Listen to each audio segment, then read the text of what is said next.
বনাই আৰু খাই দুইটাই বৰ বেছি ভাল পাওঁ মানে ৰাইজ, সেয়েহে আপোনালোকৰ মাজত আজি এটা আৰু ৰেচিপি লৈ আহিছোঁ যিটো মাটন কাৰী হ'ব। তো ইয়াতে মই লৈ ল'লোঁ ½ কেজি মাটন, মই ভালকৈ ধুই ল'লোঁ আৰু তাৰপিছত মই দুটা ডাঙৰ চাইজৰ পিঁয়াজ কাটি ল'লোঁ আৰু ডাঙৰ বিলাহী এটা কাটি ল'লোঁ।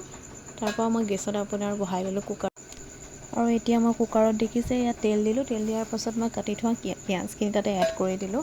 পিঁয়াজখিনি মই লাইট গল্ডেন হোৱাকৈ মানে ভাজিম আৰু তাৰপাছতে মই তাতে আপোনাৰ এড কৰি দিম মাটনখিনি এড কৰি পিনি মই অকণমান দেৰি ভাজি লওঁ। এয়া গাইজ মাটনখিনি অকণমান ভাজি লোৱাৰ পাছত মই ইয়াত এড কৰি দিম আপোনাৰ কাটি থোৱা বিলাহীখিনি, আৰু সোৱাদ অনুসৰি মই তাত নিমখ দি ল'লোঁ গাইজ।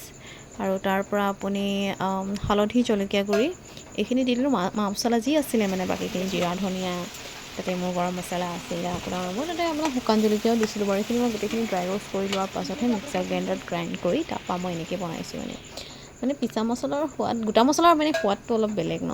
তো ইয়াত মই লাষ্টত গৰম মছলা দিলোঁ আৰু তাৰপৰা পানী এড কৰি দিলোঁ। কুকাৰত 3টা চিটি আহিব দিলোঁ আৰু এয়া মোৰ মটন কাৰী ৰেচিপি ৰেডি হৈ গ'ল। Thank U.